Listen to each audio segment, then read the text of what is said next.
This is called Games We Play. This game we play. Don't say you don't know, I know. This game we play, it's written all over your face. No, I don't think anyone else sees it. It's like we're the only ones with the Enigma code. Just you and I. But I don't think you're playing fair. You keep your distance, sound my alarm, give me this feeling like the loss of a missing child. You put me on Amber Alert until you come to me again. You kiss me. We embrace for too long before you leave me again. And then when we're together again, we meet in a crowded room. We remain at opposite corners. Act aloof. Act like we don't know the other one is just waiting there. So we play this game, almost avoiding each other, until we're alone and we spill ourselves onto each other. And again, we embrace for too long before you leave me again. But now all my cards are on the table. I'm showing you my hand, and no one can see what's on the line. But this game we play, this balancing act, this coming, this going, I'm sorry. Am I the only one feeling this as we come together and then dart away? Thank you.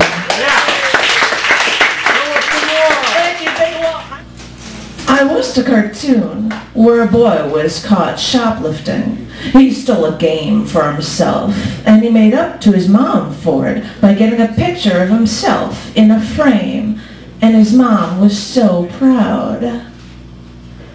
And all I could think of was that I stole something once, and my parents made me feel like hell for it, and I wasn't getting a game for myself. I was getting them Christmas presents.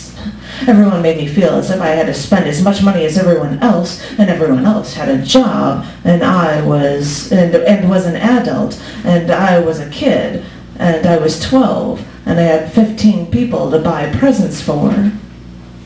But I was getting them presents because they made me feel like I had to be more than an adult to compete for them, to compete for them. And it never won, and I never won. And I'm still not winning. So is this part of why I'm so messed up? So is this part of why I'm an overachiever? So is this why I do so much? Is this why I feel the need to always succeed? I always do, but is it always at my cost? I'm done reading from the books, and now I'm doing cheerleaders. I don't know if I can wrap my brain around this. The guy next to me at the bar used his camera phone to film the cheerleaders on a 36-inch bar TV dancing at the basketball game.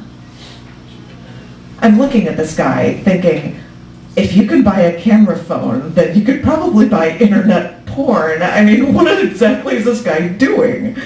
As I said, I can't seem to wrap my brain around this.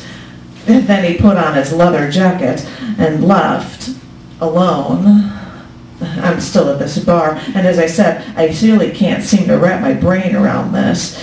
After trying to understand that, maybe I need to start doing shots. Bunch of little and we're at a bar, and she's perfect for it. Let's see.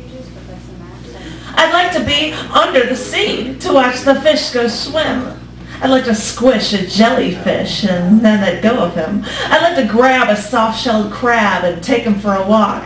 I'd like to hurdle over a turtle and teach dolphins to talk. I'd like to see a manatee and then go play by him. I'd like to do all of these things. If only I could swim. Sorry, thank you.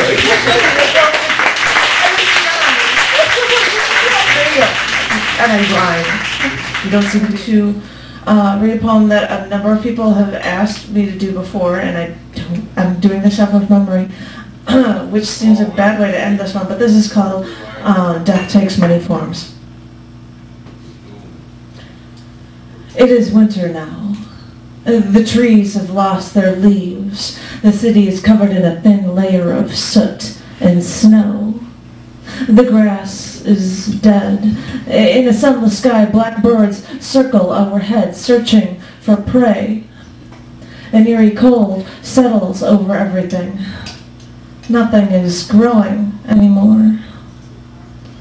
Death takes many forms. For you, death first came when you were 5 years old, and your mother had to give you 3 shots of insulin a day until you could take a needle to yourself.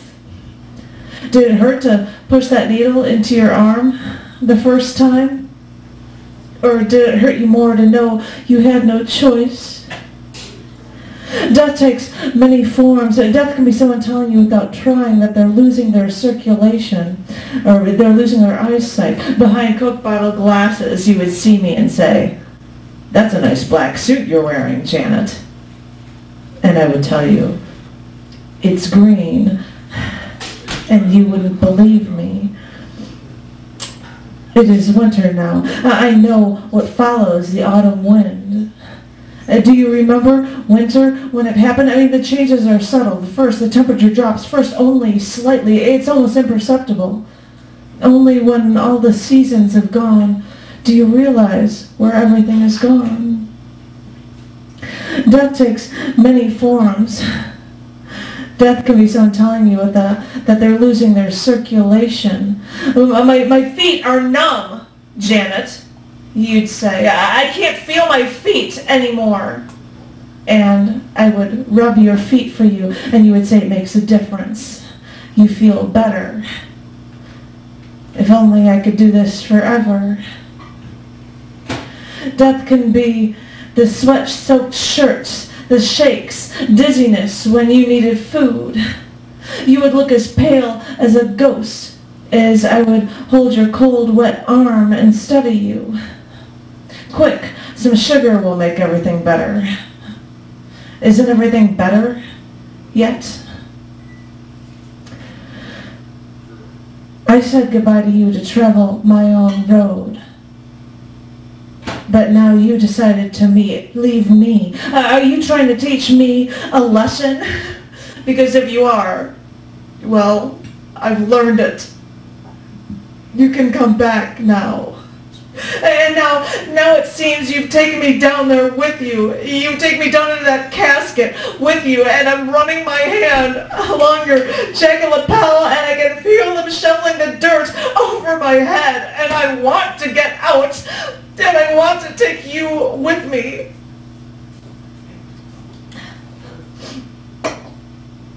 You told me that winter could be beautiful. Instead of the dark and dirty snow lacing the city streets, you showed me a quieting snowfall over a lake at your parents' backyard, glistening in an untouched whiteness. I told you I hated winters, but you told me, "This you don't hate." Well, I'm still learning. It is winter now, and death takes many forms. The seasons change for you and I. It is snowing, and something is ending. It is snowing. Somewhere, it is snowing.